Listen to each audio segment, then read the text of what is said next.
আসসালামু আলাইকুম প্রিয় মুসলিম ভাই ও বোনেরা, আদম আলাইহিস সালাম সম্পর্কে বেশ কিছু কমন ঘটনা আমরা কম বেশি সবাই জানি। কিন্তু হযরত আদম আলাইহিস সালামের সারা জীবনে ঘটে যাওয়া সমস্ত উল্লেখযোগ্য ঘটনাগুলো আমরা কজনই বা জানি। তাই আজকে 30 মিনিটের বেশি সময় ধরে আমরা জানব হযরত আদম আলাইহিস সালামের সারা জীবনে ঘটে যাওয়া সমস্ত উল্লেখযোগ্য ঘটনাগুলো। তাই অনুরোধ করব পুরো আলোচনাটি না টেনে কয়েকদিনে হলেও শুরু থেকে শেষ পর্যন্ত মনোযোগ সহকারে শোনার জন্য। আর এজন্য ভিডিওটি ডাউনলোড বা শেয়ার করে রাখুন, যাতে করে যখন যতটুকু সময় পাবেন তখন ততটুকু শুনে নেবেন। তো চলুন শুরু করা যাক আজকের এই দীর্ঘ আলোচনা। হযরত আদম আলাইহিস সালাম আমাদের ছিলেন জাতির পিতা, অর্থাৎ সর্বপ্রথম মানুষ, সর্বপ্রথম মানব। আল্লাহ তাআলা আদম আলাইহিস সালামকে সমগ্র পৃথিবী থেকে সংগৃহীত এক মুঠো মাটি দ্বারা সৃষ্টি করেন। তাই মাটি অনুপাতে আদম সন্তানের কেউ হয় সাদা, কেউ হয় গৌরবর্ণ, কেউ হয় কালো, কেউ মাঝামাঝি বর্ণের, আবার কেউ হয় নোংরা, কেউ হয় অপরিচ্ছন্ন। এরকম অনেকেই আছে। কারণ আল্লাহ তাআলা যখন চিন্তা করলেন যে মানুষ সৃষ্টি করবেন, তখন চারজন সর্বশ্রেষ্ঠ ফেরেশতা হযরত মিকাইল আলাইহিস সালাম, হযরত জিবরাইল আলাইহিস সালাম, হযরত ইসরাফিল আলাইহিস সালাম ও হযরত আজরাইল আলাইহিস সালাম, এই চারজন ফেরেশতার মধ্যে প্রথম তিনজন ফেরেশতা অর্থাৎ প্রথমে হযরত জিবরাইল আলাইহিস সালামকে মাটি আনতে পাঠালেন যে আল্লাহ তাআলা মানুষ সৃষ্টি করবেন। জিবরাইল আলাইহিস সালাম মাটি আনতে গেলেন, গিয়ে দেখলেন মাটি কান্না করে, তার দয়া হলো, মায়া হলো, সেজন্য সে মাটি আনতে পারল না। এরপর আল্লাহ তাআলা পাঠালেন ইসরাফিল আলাইহিস সালামকে। ইসরাফিল আলাইহিস সালাম তিনিও গেলেন মাটি আনতে, কিন্তু গিয়ে দেখলেন সেই একই ঘটনা, মাটি কান্না করে, সেও ফিরে আসলো। এরপর আল্লাহ তাআলা পাঠালেন হযরত মিকাইল আলাইহিস সালামকে। মিকাইল আলাইহিস সালাম তিনিও গিয়ে দেখলেন একই রকম ঘটনা, মাটি কান্না করে, তিনিও মাটি আনতে পারলেন না। অবশেষে আল্লাহ তাআলা আজরাইল আলাইহিস সালামকে মাটি আনতে পাঠালেন। তিনি গিয়ে দেখলেন মাটি কান্না করে, কিন্তু তিনি মাটিকে বললেন, সম্ভব না, তুমি কান্না করলেও কাজ হবে না, কারণ আল্লাহ তাআলা আমাকে আদেশ দিয়েছেন মাটি নিতে, আমাকে মাটি নিতেই হবে। এই বলে সে বিভিন্ন জায়গা থেকে মাটি নিয়ে যায়। আর এই কারণেই আদম সন্তানদের অর্থাৎ আমাদের গায়ের রং এক একজনের এক এক রকম হয়েছে। এরপর আজরাইল আলাইহিস সালাম যখন মাটি নিয়ে আসলেন, তখন আল্লাহ তাআলা আদম আলাইহিস সালামকে নিজ হাতে সৃষ্টি করেন, যাতে ইবলিশ তার ব্যাপারে অহংকার করতে না পারে। তারপর মাটির তৈরি এই মানব দেহটি 40 বছর পর্যন্ত এইভাবে পড়ে থাকে। তা দেখে ফেরেশতাগণ ঘাবড়ে যান। সবচেয়ে বেশি ভয় পায় ইবলিশ। সে তার পাশ দিয়ে আনাগোনা করত এবং তাকে আঘাত করত, ফলে দেহটি ঠনঠনে পোড়ামাটির মতো শব্দ করত। আর ইবলিশ তাকে বলতো, তুমি একটি বিশেষ উদ্দেশ্যে সৃষ্টি হয়েছ। এক পর্যায়ে ইবলিশ তার মুখ দিয়ে প্রবেশ করে পেছন দিয়ে বের হয়ে ফেরেশতাগণকে বলল, একে তোমরা ভয় পাওয়ার কোনো কারণ নেই, কেননা তোমাদের রব হলেন সামাদ তথা অমুখাপেক্ষী, আর এটি একটি শূন্যগর্ভ বস্তু মাত্র, কাছে পেলে আমি একে ধ্বংস করেই ছাড়ব। এরপর যখন আদম আলাইহিস সালামের শরীরে রুহু দেওয়ার সময় চলে আসে, তখন আল্লাহ তাআলা আদম আলাইহিস সালামের শরীরে রুহু সঞ্চারিত করেন এবং ফেরেশতাগণকে বলেন, একে তোমরা সেজদা দাও। রুহু যখন আদম আলাইহিস সালামের মাথায় পৌঁছায়, তখন হযরত আদম আলাইহিস সালাম হাঁচি দেন, আর ফেরেশতাগণ আদম আলাইহিস সালামকে শিখিয়ে দেন আলহামদুলিল্লাহি রাব্বিল আলামিন বলতে। তখন আদম আলাইহিস সালাম আলহামদুলিল্লাহ বলেন। এর জবাবে বা উত্তরে আল্লাহ তাআলা বলেন, ইয়ারহামুকাল্লাহ। এটা থেকে আমরা একটা শিক্ষা পেলাম যে আমরা যদি হাঁচি দেই তাহলে আমরা বলবো আলহামদুলিল্লাহি রাব্বিল আলামিন, আর যদি কেউ হাঁচি দেয় আমরা যদি সেই হাঁচি শুনতে পাই তাহলে আমরা বলবো ইয়ারহামুকাল্লাহ। এই শিক্ষাটা আমরা পেয়ে গেলাম আলহামদুলিল্লাহ। এরপর আল্লাহ তাআলা আদম আলাইহিস সালামকে বললেন, হে আদম, তুমি এখন ওই ফেরেশতা দলের কাছে যাও, গিয়ে দেখো তারা কি বলে, তুমি তাদের গিয়ে সালাম দেবে। আদম আলাইহিস সালাম তাদের কাছে গিয়ে সালাম দিলেন। জবাবে তারা বললেন, ওয়ালাইকুমুস সালাম ওয়া রাহমাতুল্লাহি ওয়া বারাকাতুহু। আল্লাহ তাআলা আদম আলাইহিস সালামকে বললেন, এটা তোমার এবং তোমার বংশধরের অভিবাদন। এরপর আদম আলাইহিস সালাম আল্লাহ তাআলাকে জিজ্ঞাসা করলেন, হে আমার রব, আমার বংশধর আবার কি? আল্লাহ তাআলা বললেন, আদম, তুমি আমার 2 হাতের যে কোনো একটি পছন্দ করো। আদম আলাইহিস সালাম বললেন, আমি আমার রবের ডান হাত পছন্দ করলাম।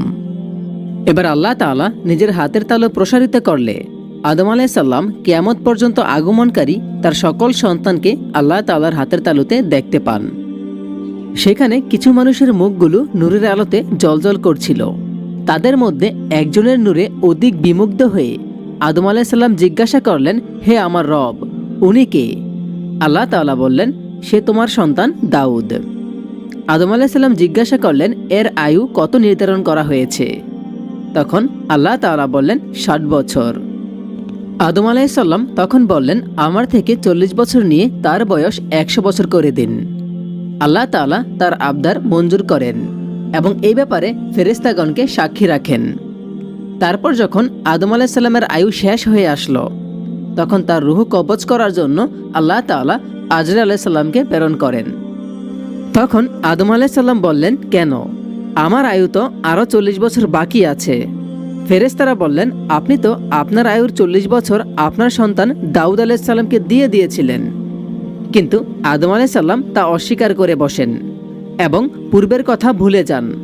ফলে তার সন্তানদের মধ্যে অস্বীকৃতি ও বিস্তৃতির প্রবণতা সৃষ্টি হয়, অর্থাৎ আমরাও এখন ভুলে যাই। অপর এক বর্ণনায় এসেছে, ইমাম তিরমিজি রহমতুল্লাহি আলাইহি বর্ণনা করেন, আবু হুরায়রা রাদিয়াল্লাহু তাআলা আনহু বলেন, রাসূলুল্লাহ সাল্লাল্লাহু আলাইহি ওয়াসাল্লাম বলেছেন, আদম আলাইহিসসালামকে সৃষ্টি করে আল্লাহ তাআলা তার পিঠে হাত বুলান। সঙ্গে সঙ্গে কিয়ামত পর্যন্ত আগমনকারী তার সবকটি সন্তান পিঠ থেকে ঝরে পড়ে। আর আল্লাহ তাআলা তাদের প্রত্যেকের দু চোখের মাঝে একটি করে নূরের দীপ্তি স্থাপন করে দিয়ে তাদেরকে আদম আলাইহিসসালামের সামনে পেশ করেন। হযরত আদম আলাইহিসসালাম তাদের দেখে আল্লাহ তাআলাকে বললেন, হে আমার রব, এরা কারা? আল্লাহ তাআলা বললেন, এরা তোমার সন্তান সন্ততি। তখন তাদের একজনের দু চোখের মাঝের দীপ্তিতে বিমুগ্ধ হয়ে আদম আলাইহিসসালাম জিজ্ঞাসা করলেন, হে আমার রব, উনি কে? আল্লাহ তাআলা বললেন, সে তোমার ভবিষ্যৎ বংশধর দাউদ নামক এক ব্যক্তি। তিনি আবার জিজ্ঞাসা করলেন, এর আয়ু কত নির্ধারণ করেছেন? আল্লাহ তাআলা বললেন, 60 বছর।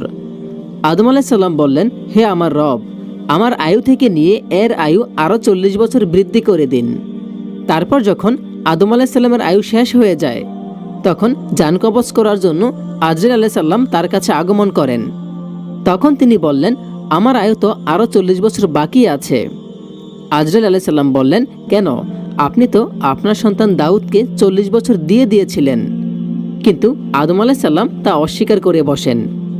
এই কারণে তার সন্তানদের মাঝেও অস্বীকৃতির প্রবণতা রয়েছে। তিনি পূর্বের কথা ভুলে যান। এরকমটা কিন্তু আমাদের মাঝেও রয়েছে এখন। অপর একটি হাদিসে এসেছে, ওমর রাদিয়াল্লাহু তাআলা আনহু বলেন, আমি রাসূলুল্লাহ সাল্লাল্লাহু আলাইহি ওয়াসাল্লামকে বলতে শুনেছি, তিনি বলেন, আল্লাহ তাআলা আদম আলাইহিসসালামকে সৃষ্টি করে তার পিঠে নিজের ডান হাত বুলিয়ে তার সন্তানদের একদল বের করে এনে বললেন, এদেরকে আমি জান্নাতের জন্য সৃষ্টি করলাম, এরা জান্নাতেরই আমল করবে। পুনরায় হাত বুলিয়ে আরেক দল সন্তানকে বের করে এনে বললেন, এদেরকে আমি জাহান্নামের জন্য সৃষ্টি করেছি, এরা জাহান্নামীদেরই আমল করবে। এই কথা শুনে এক ব্যক্তি জিজ্ঞাসা করল, হে আল্লাহর রাসূল, তাহলে আমল করার প্রয়োজন কি? জবাবে রাসূলুল্লাহ সাল্লাল্লাহু আলাইহি ওয়াসাল্লাম বললেন, আল্লাহ যাকে জান্নাতের জন্য সৃষ্টি করেন তার থেকে তিনি জান্নাতীদেরই আমল করান। আমৃত্যু পর্যন্ত জান্নাতীদের আমল করতে করতেই শেষ পর্যন্ত সে জান্নাতে চলে যাবে। পক্ষান্তরে যাকে তিনি জাহান্নামের জন্য সৃষ্টি করেন তার দ্বারা তিনি জাহান্নামীদেরই আমল করান। আমৃত্যু পর্যন্ত জাহান্নামীদের আমল করতে করতে শেষ পর্যন্ত সে জাহান্নামে পৌঁছে যাবে। ইমাম তিরমিজি রহমতুল্লাহি আলাইহি বলেছেন, হাদিসটি সহিহ। অন্যদিকে হযরত আব্দুল্লাহ ইবনে আব্বাস রাদিয়াল্লাহু তাআলা আনহু বলেন, রাসূলুল্লাহ সাল্লাল্লাহু আলাইহি ওয়াসাল্লাম বলেছেন, আল্লাহ তাআলা জিলহজের 9 তারিখে নুমান নামক স্থানে আদম আলাইহিসসালামের পিঠ থেকে অঙ্গীকার নেন। তারপর তার মেরুদণ্ড থেকে কিয়ামত পর্যন্ত আগমনকারী তার সকল সন্তানকে বের করে এনে তার সম্মুখে ছড়িয়ে দেন।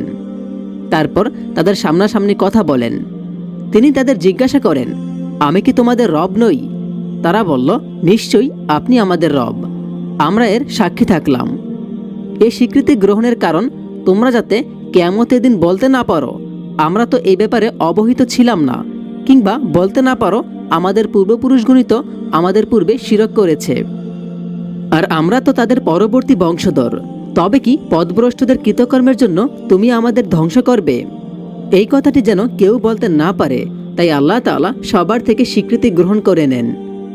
আনাস রাদিয়াল্লাহু তাআলা আনহু বলেন, রাসূলুল্লাহ সাল্লাল্লাহু আলাইহি ওয়াসাল্লাম বলেছেন, কিয়ামতের দিন এক জাহান্নামীকে বলা হবে, আচ্ছা, যদি তুমি পৃথিবীতে সমুদয় বস্তু এবং সমস্ত সম্পদের মালিক হতে, তাহলে এখন জাহান্নাম থেকে মুক্তি পাওয়ার জন্য তার সবকিছুই মুক্তিপণ রূপে দিতে প্রস্তুত থাকতে? তখন আল্লাহ তাআলা বলবেন, আমি তো তোমার কাছ থেকে এর চেয়েও আরও সহজটাই চেয়েছিলাম। আদম আলাইহিস সালামের পিঠে থাকা অবস্থায় আমি তোমার কাছ থেকে অঙ্গীকার নিয়েছিলাম আমার সঙ্গে তুমি কাউকে শরিক করবে না, কিন্তু তা প্রত্যাখ্যান করে তুমি শরিক না করে ছাড়ুনি। আরেকটি বর্ণনা চলুন আমরা জেনে নেই, তাহলে আরও পরিষ্কার হয়ে যাবে বিষয়টা আমাদের কাছে।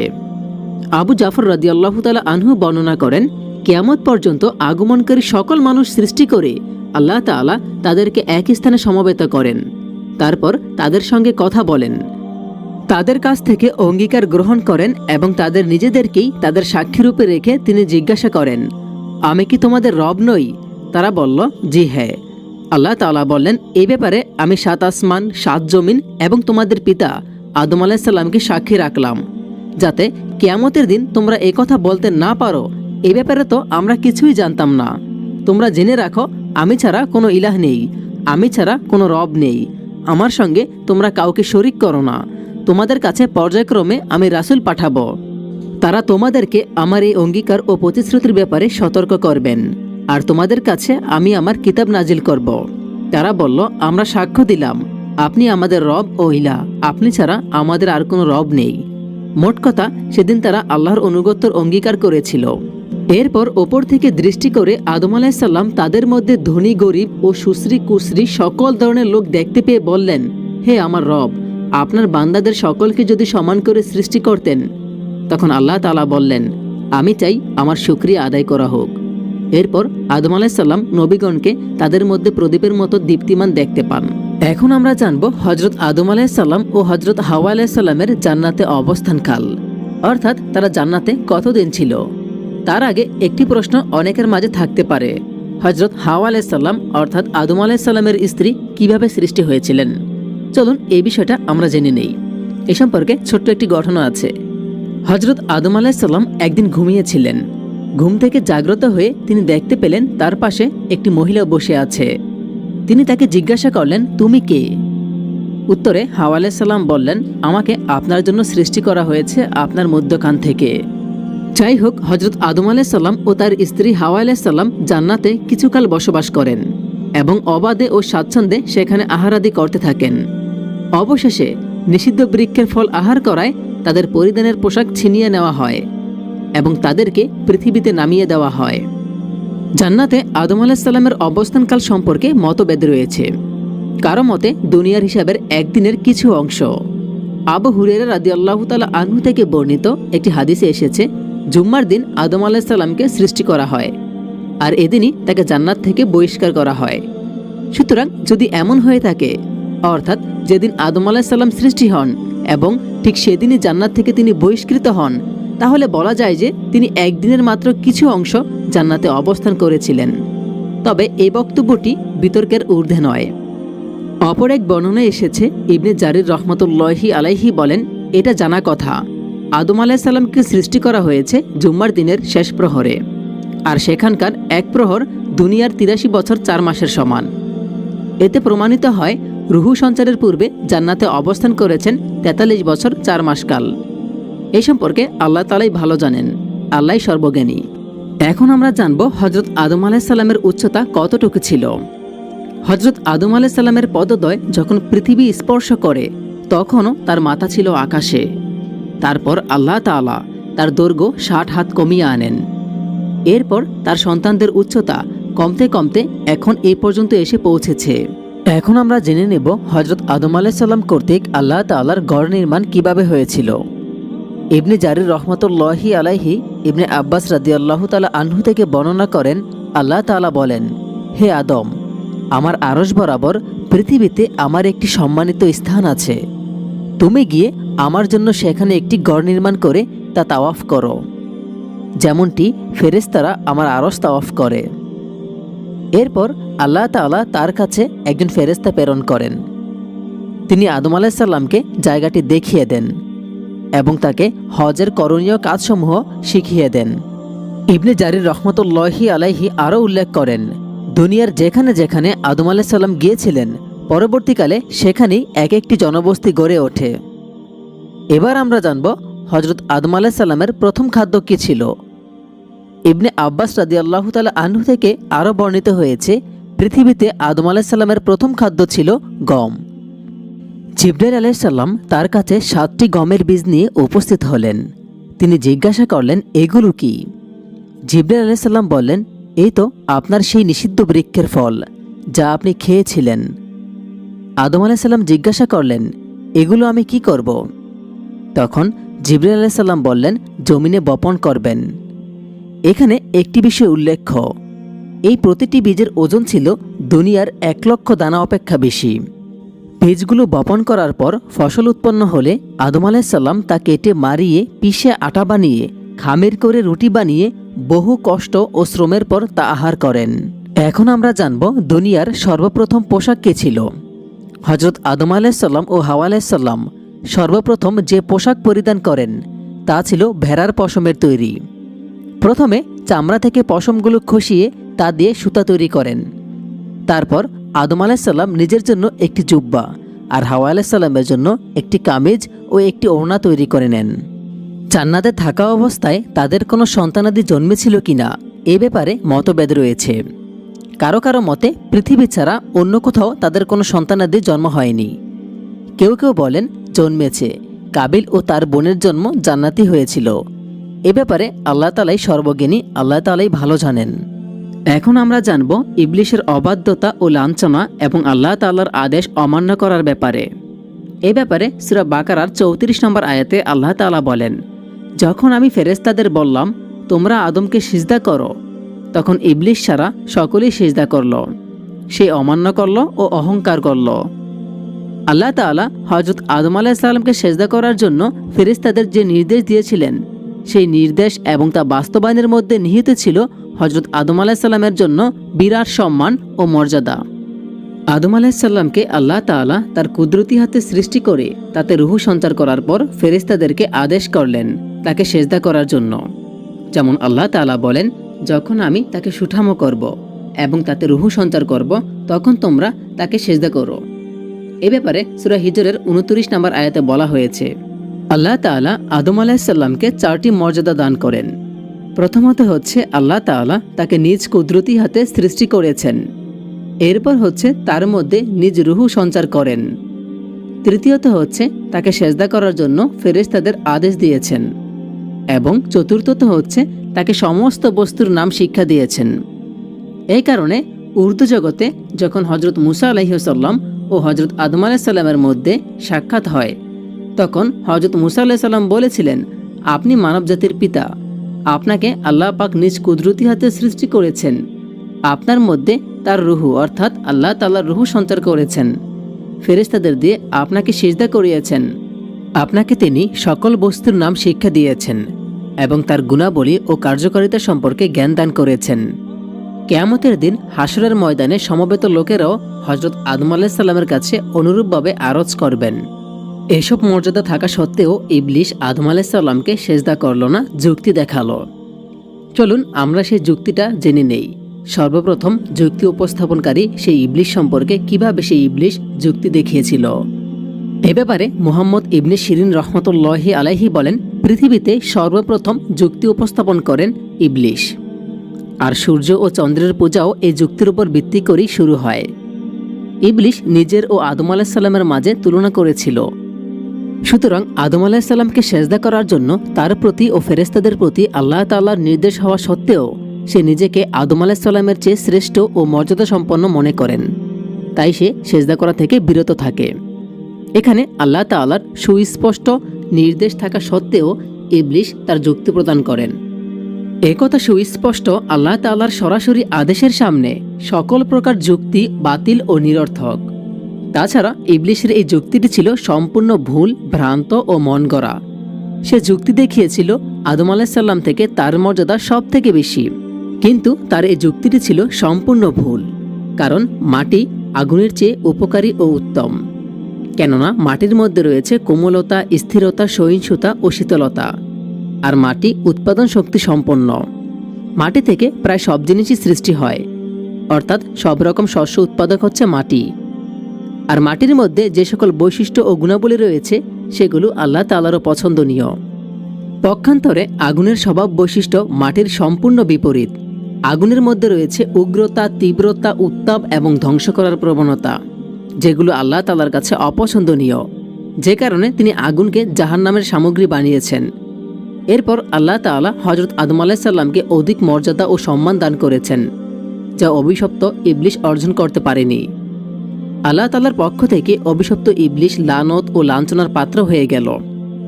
ইবলিস কয়েকটি কারণে অভিশপ্ত হয়েছিল, যেমন হযরত আদম আলাইহিস সালামকে তুচ্ছ মনে করেছিল, আল্লাহ তাআলার আদেশ অমান্য করেছিল, হযরত আদম আলাইহিস সালামকে সেজদা করার জন্য আল্লাহ তাআলার সুস্পষ্ট নির্দেশ থাকা সত্ত্বেও সে নিজেকে আদম আলাইহিস সালামের চেয়ে শ্রেষ্ঠ দাবি করে অমূলক যুক্তি দিয়েছিল, এবং শেষ হচ্ছে সত্যকে প্রত্যাখ্যান করেছিল। ইবলিস আদম আলাইহিস সালামকে সেজদা তো করলই না, বরং উল্টো নিজের শ্রেষ্ঠত্ব ও আমিত্ব প্রকাশ করল এবং মানুষদেরকে পথভ্রষ্ট করে তার অনুগত করার কথা বলল। অর্থাৎ সে মানুষদেরকে পথভ্রষ্ট করবে এই কথা আল্লাহ তাআলাকে জানালো। সেই সঙ্গে এর জন্য সে কিয়ামত পর্যন্ত অবকাশ চাইল। ইবলিসের এই অপরাধ প্রথম অপরাধের চেয়েও জঘন্যতর ছিল। অপর একটি হাদিসে এসেছে, হযরত আয়েশা রাদিয়াল্লাহু তাআলা আনহা থেকে বর্ণিত, রাসূলুল্লাহ সাল্লাল্লাহু আলাইহি ওয়াসাল্লাম বলেছেন, ফেরেশতাদেরকে নূর দ্বারা সৃষ্টি করা হয়েছে, আর জিনদেরকে দোয়াবিহীন আগুন দ্বারা সৃষ্টি করা হয়েছে। আদমকে সেই বস্তু দিয়ে সৃষ্টি করা হয়েছে যা তোমাদের বৈশিষ্ট্য। অর্থাৎ প্রত্যেক আদম সন্তানকে এমন মাটি দিয়ে সৃষ্টি করা হয়েছে যার বৈশিষ্ট্য ওই মাটির মধ্যে নিহিত। ইবলিস পৃথিবীর নিকটতম আকাশের ফেরেশতাদের সর্দার ছিল। হযরত ইবনে আব্বাস রাদিয়াল্লাহু তাআলা আনহু বলেন, তার নাম ছিল আজাজিল। অপর এক বর্ণনায় আব্বাস রাদিয়াল্লাহু তাআলা আনহু বলেন, তার নাম ছিল হারিস। হযরত ইবনে আব্বাস রাদিয়াল্লাহু তাআলা আনহু থেকে বর্ণিত হয়েছে, ইবলিস ফেরেশতাদের একটি দলের অন্তর্ভুক্ত ছিল, যাদেরকে জিন বলা হতো। এরা জান্নাতের রক্ষক হিসেবে নিযুক্ত ছিল। যখন ইবলিস আল্লাহ তাআলার আদেশ অমান্য করে উদ্যতা প্রকাশ করল, যুক্তি দেখালো, তখন আল্লাহ তাআলা তাকে বের হয়ে যাওয়ার জন্য বললেন। সে আল্লাহর কাছে পুনরুত্থান দিবস পর্যন্ত অবকাশ চাইল, অর্থাৎ কিয়ামত পর্যন্ত অবকাশ চাইল। আল্লাহ তাআলা তাকে অবকাশ দান করলেন। সে বলল, আপনার ক্ষমতার শপথ, আমি তাদের সকলকেই পথভ্রষ্ট করব, তবে তাদের মধ্যে আপনার একনিষ্ঠ বান্দাদের নয়। আল্লাহ তাআলা বললেন, তবে এটাই সত্য, আর আমি সত্য বলি, তোমার দ্বারা ও তোমার অনুসারীদের দ্বারা আমি জাহান্নাম পূর্ণ করবই। এখন আমরা জানব হযরত হাওয়া আলাইহিস সালামকে আল্লাহ তাআলা কিভাবে সৃষ্টি করেছিলেন। এর আগে আমরা অল্প একটু জেনেছিলাম, এখন আমরা বিস্তারিত জানব। আল্লাহ তাআলা ইবলিসকে জান্নাত থেকে বের করে দেন, আদম আলাইহিস সালামকে জান্নাতে বসবাস করতে দেন। তখন আদম আলাইহিস সালাম নিঃসঙ্গ একাকী ঘুরে বেড়াতে থাকেন। সেখানে তার স্ত্রী নেই, যার কাছে গিয়ে একটু শান্তি লাভ করা যায়। একসময় তিনি ঘুমিয়ে পড়েন। জাগ্রত হয়ে দেখতে পান তার শিয়রে একজন নারী বসে আছেন। আল্লাহ তাআলা তাকে আদম আলাইহিস সালামের পাঁজরের হাড় থেকে সৃষ্টি করেন। তাকে দেখে আদম আলাইহিস সালাম জিজ্ঞাসা করলেন, তুমি কে? তিনি বললেন, আমি একজন নারী। আদম আলাইহিস সালাম বলেন, তোমাকে কেন সৃষ্টি করা হয়েছে? জবাবে তিনি বললেন, যাতে আপনি আমার কাছে শান্তি পান। তখন ফেরেশতাগণ আদম আলাইহিস সালামের জ্ঞান যাচাই করার উদ্দেশ্যে জিজ্ঞাসা করলেন, হে আদম, বলুন তো ওনার নাম কি? আদম আলাইহিস সালাম তখন বললেন, হাওয়া। তারা আবার জিজ্ঞাসা করলেন, হাওয়া নাম কেন হলো? তখন আদম আলাইহিস সালাম বললেন, কারণ তাকে হাই থেকে সৃষ্টি করা হয়েছে। এখন আমরা জানব আদম আলাইহিস সালাম জান্নাতে যেই গাছের ফল খেয়ে জান্নাত থেকে বিতাড়িত হয়েছিলেন, আল্লাহ তাআলা বের করে দিয়েছিলেন, সেই নিষিদ্ধ বৃক্ষটির নাম আমরা জানব। এই গাছটির নাম নিয়ে মতভেদ আছে। কেউ বলেন গাছটির নাম আঙ্গুরের। ইবনে আব্বাস ও ইবনে মাসুদ রাদিয়াল্লাহু তাআলা আনহু সহ কয়েকজন সাহাবা থেকে এক বর্ণনা এসেছে, ইহুদিদের ধারণা হলো গাছটি ছিল গমের। এছাড়া আরও অনেকেই বলেছেন বিভিন্ন নাম। কেউ কেউ বলেছে গাছটির নাম ছিল খেজুর গাছ, আবার কেউ কেউ বলেছেন গাছটির নাম ছিল ডুমুর গাছ। মোট কথা, এই মতভেদগুলো প্রায় কাছাকাছি। তবে লক্ষণীয় হলো আল্লাহ তাআলা নির্দিষ্ট করে এর নাম উল্লেখ করেননি। যদি উল্লেখ করার মধ্যে আমাদের কোনো উপকার থাকতো, তাহলে আল্লাহ তাআলা নির্দিষ্ট করে তা উল্লেখ করে দিতেন। এবার আমরা জানব ইবলিসের কুমন্ত্রণা নিয়ে, অর্থাৎ ইবলিস কিভাবে কুমন্ত্রণা দিয়ে হযরত আদম আলাইহিস সালাম ও হাওয়া আলাইহিসসালামকে জান্নাত থেকে বের করে দেন, সেই ব্যাপারে আমরা জানব বিস্তারিত। চলুন জেনে নেই ইবলিশ কিভাবে কুমন্ত্রণা দিয়েছিল। ইবলিশ আদম আলাইহিসসালামকে কুমন্ত্রণা দিয়ে বলেছিল, আমি কি তোমাকে এমন বৃক্ষের সন্ধান দেব যার ফল খেলে তুমি স্থায়ী জীবন লাভ করবে? তুমি এখন যে সুখ শান্তিতে আছো চিরজীবন তা ভোগ করতে পারবে। তুমি লাভ করবে এমন রাজত্ব যার কখনো বিনাশ ঘটবে না। ইবলিশের এই বক্তব্যগুলো ছিল সম্পূর্ণ প্রতারণামূলক এবং অবাস্তব। অর্থাৎ ইবলিশের উদ্দেশ্য ছিল তাদেরকে এই গাছের ফল খাওয়ানো, অর্থাৎ আল্লাহ তাআলা যেই গাছের ফল খেতে নিষেধ করেছিলেন সেই গাছের ফল খাওয়ানো। এভাবে ইবলিশ তাদেরকে প্রতারিত করে। তারপর যখন তারা সেই বৃক্ষের ফল খেল, তখন তাদের লজ্জাস্থান তাদের কাছে প্রকাশ হয়ে পড়ল এবং তারা গাছের লতাপাতা দিয়ে তাদের লজ্জাস্থান আবৃত করতে লাগল। আল্লাহ তাআলা বলেন, তারপর তারা তা থেকে বক্ষণ করল, তখন তাদের লজ্জাস্থান তাদের কাছে প্রকাশ হয়ে পড়ল। সূরা তহা আয়াত নম্বর 121। এভাবে তারা জান্নাত থেকে বিতাড়িত হয়ে যান। আল্লাহ তাআলা আরও বলেন, শয়তান তাদেরকে লজ্জাস্থান দেখানোর জন্য বিবস্ত্র করে। সূরা আরাফ 27 নম্বর আয়াত। বর্তমানেও দেখা যায় শয়তান মানুষকে প্ররোচনা দিয়ে প্রেম ভালোবাসা লিপ্ত করে, শেষ পর্যন্ত সেগুলো জেনাতে গিয়ে লিপ্ত হয়। এভাবেই আল্লাহ তাআলা আদম আলাইহিসসালামকে ও হাওয়া আলাইহিসসালামকে জান্নাত থেকে বের করে দেন, শাস্তি হিসেবে দুনিয়াতে প্রেরণ করেন। এখন আমরা জানব হযরত মুসা আলাইহিসসালামের সাথে হযরত আদম আলাইহিসসালামের কথোপকথন। ইমাম বুখারী রহমাতুল্লাহি আলাইহি বর্ণনা করেন, আবু হুরায়রা রাদিয়াল্লাহু তাআলা আনহু থেকে বর্ণিত, রাসূলুল্লাহ সাল্লাল্লাহু আলাইহি ওয়াসাল্লাম বলেন, হযরত মুসা আলাইহিস সালাম ও হযরত আদম আলাইহিস সালামের মধ্যে পরস্পরের কথোপকথন হয়। হযরত মুসা আলাইহিস সালাম তাকে বললেন, আপনি তো মানুষকে আপনার অপরাধ দ্বারা জান্নাত থেকে বের করে দিয়েছেন এবং তাদেরকে দুর্বিপাকে ফেলেছেন। তখন আদম আলাইহিস সালাম বললেন, মুসা, আপনি তো সে ব্যক্তি, আল্লাহ তাআলা তার রিসালাত ও কালাম দিয়ে আপনার বৈশিষ্ট্য প্রদান করেছেন। আপনি কি আমাকে এমন একটি কাজের জন্য তিরস্কার করছেন যা আমাকে সৃষ্টি করার অনেক আগেই আল্লাহ তাআলা লিপিবদ্ধ করে রেখেছেন? রাসূলুল্লাহ সাল্লাল্লাহু আলাইহি ওয়াসাল্লাম বলেন, এতে আদম আলাইহিস সালাম মুসা আলাইহিস সালামের ওপর বিজয়ী হন। এখন আমরা জানব হাবিল কাবিলের কাহিনী সম্পর্কে। সুদ্দি রহমাতুল্লাহি আলাইহি বর্ণনা করেন, ইবনে আব্বাস ও ইবনে মাসুদ রাদিয়াল্লাহু তাআলা আনহু বর্ণনা করেন, আদম আলাইহিস সালামের এক গর্ভের পুত্র সন্তানের সঙ্গে অন্য গর্ভের কন্যা সন্তানের বিয়ে দিতেন। বলা বাহুল্য, তখনকার সময় অর্থাৎ আদম আলাইহিস সালামের সময় জোড়ায় জোড়ায় সন্তান জন্ম নিত, অর্থাৎ একজন ছেলে একজন মেয়ে। এভাবে প্রথম গর্ভে একজন ছেলে একজন মেয়ে, দ্বিতীয় গর্ভে একজন ছেলে একজন মেয়ে। নিয়ম ছিল প্রথম গর্ভের ছেলের সাথে দ্বিতীয় গর্ভের মেয়ের সাথে এবং দ্বিতীয় গর্ভের ছেলের সাথে প্রথম গর্ভের মেয়ের সাথে বিয়ে হবে। সেজন্য কাবিলের যমজ বোনকে বিয়ে করতে মনস্থ করলেন হাবিল। কাবিল বয়সে হাবিলের চেয়ে বড় ছিল আর তার বোন ছিল অত্যন্ত রূপসী। তাই কাবিল বাইকে না দিয়ে নিজেই আপন বোনকে বিবাহ বন্ধনে আবদ্ধ করতে চাইল। হযরত আদম আলাইহিস সালাম হাবিলের সঙ্গে তাকে বিবাহ দেওয়ার আদেশ করলে সে তা মানতে পারল না। সে নিজেই নিজের বোনকে বিয়ে করতে চাইল। ফলে আদম আলাইহিস সালাম তাদের দুজনকে কুরবানি করার আদেশ দিয়ে তিনি হজ করার উদ্দেশ্যে মক্কায় চলে যান। তারপর আদম আলাইহিস সালাম চলে গেলে তারা তাদের কুরবানি করে দুই ভাইয়ের কুরবানি করে। হাবিল একটা মোটা তাজা বকরি কুরবানি করে, তার অনেক বকরি ছিল। আর কাবিল কুরবানি দেয় নিজের উৎপাদিত নিম্নমানের এক বোঝা শস্য। তারপর আগুন হাবিলের কুরবানি গ্রাস করে নেয় আর কাবিলের কুরবানি অগ্রাহ্য হয়। বলা বাহুল্য, তখনকার সময় যার কুরবানি কবুল হতো, আল্লাহ তাআলার আদেশে আগুন এসে সেই কুরবানি উঠিয়ে নিয়ে যেত। এই ঘটনা দেখে হাবিল ক্ষেপে গিয়ে বলল, তোমাকে আমি হত্যা করেই ছাড়ব, যাতে করে তুমি আমার বোনকে বিয়ে করতে না পারো। উত্তরে হাবিল বলল, আল্লাহ তাআলা কেবল মুত্তাকিদের কুরবানি কবুল করে থাকেন। এ কথা শুনে কাবিল রেগে গেল, সঙ্গে থাকা লোহার একটা টুকরা দিয়ে হাবিলকে আঘাত করে মেরে ফেলল। কেউ কেউ বলেন কাবিল ঘুমন্ত অবস্থায় হাবিলকে একটি পাথরখণ্ড নিক্ষেপ করে তার মাথা চূর্ণ বিচূর্ণ করে দেয়। আবার কেউ কেউ বলেন কাবিল সজোরে হাবিলের গলা টিপে ধরে এবং হিংস্র পশুর মতো তাকে কামড় দেয়, ফলে তিনি মারা যান। এ বিষয়ে আল্লাহ তাআলাই ভালো জানেন, আল্লাহ তাআলাই সর্বজ্ঞানী। কাবিল হাবিলকে হত্যা করার পর লাশ কি করবে এটা নিয়ে ভাবতে লাগলো। উপায় না পেয়ে সে চিন্তায় পড়ে গেল। তারপর আল্লাহ তাআলা এক কাক পাঠালেন। সে তার ভাইয়ের শবদেহ অর্থাৎ মৃতদেহ কিভাবে গোপন করা যায় তা দেখানোর জন্য মাটি খনন করতে লাগলো। তখন কাবিল বলল, হায়, আমি কি এ কাকের মতো হতে পারলাম না যাতে আমার ভাইয়ের লাশ গোপন করতে পারি। তারপর সে অনুতপ্ত হলো।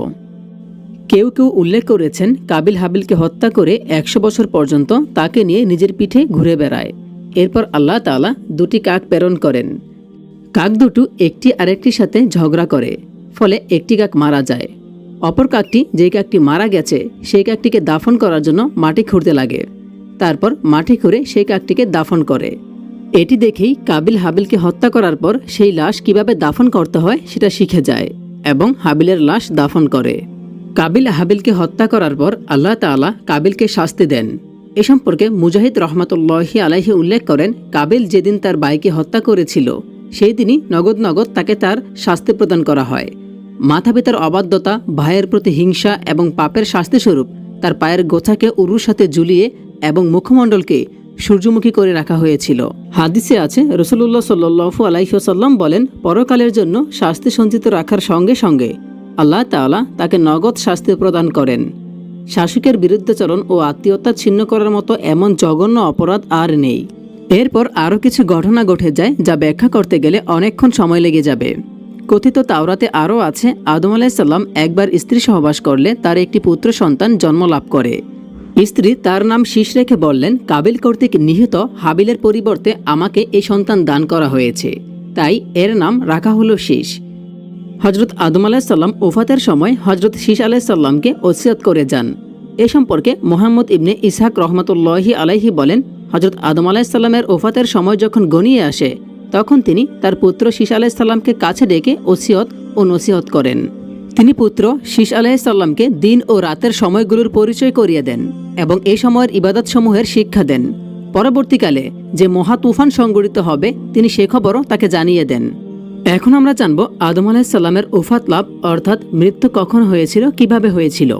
মুহাম্মদ ইবনে ইসহাক রহমাতুল্লাহি আলাইহি বলেন, আজকের সকল আদম সন্তানের বংশ দ্বারা শীষ পর্যন্ত গিয়ে শেষ হয়ে যায় এবং শীষ ছাড়া আদম আলাইহিস সালামের অপর সবকটি বংশ দ্বারাই বিলুপ্ত হয়ে গেছে। আল্লাহ তাআলাই ভালো জানেন, আল্লাহ তাআলাই সর্বজ্ঞানী। জুম্মার দিন আদম আলাইহিস সালাম শেষ নিঃশ্বাস ত্যাগ করেন। ফেরেশতাগণ আল্লাহর পক্ষ থেকে জান্নাতের কিছু সুগন্ধি ও কাফন নিয়ে তার কাছে আগমন করেন এবং তার পুত্র ও স্থলাভিষিক্ত শীষ আলাইহিস সালামকে সান্ত্বনা দান করেন। মুহাম্মদ ইবনে ইসহাক রহমাতুল্লাহি আলাইহি বলেন, সেই সঙ্গে 7 দিন 7 রাত পর্যন্ত চন্দ্র ও সূর্যগ্রহণ লেগে থাকে। অপর এক বর্ণনায় এসেছে, আদম আলাইহিস সালামের মৃত্যুর সময় গনিয়ে এলে তিনি তার পুত্রদের বললেন, আমার জান্নাতের ফল খেতে ইচ্ছে হয়। তারা ফলের সন্ধানে বেরিয়ে পড়েন। পথে তাদের সঙ্গে কতিপয় ফেরেশতাদের সাক্ষাৎ ঘটে। তাদের সাথে আদম আলাইহিস সালামের কাফন, সুগন্ধি, কয়েকটি কুঠার, কোদাল ও থলে ছিল। ফেরেশতাগণ তাদের বললেন, হে আদম পুত্রগণ, তোমরা কি চাও এবং কি খুঁজছ? কিংবা বললেন, তোমরা কি উদ্দেশ্যে এবং কোথায় যাচ্ছ?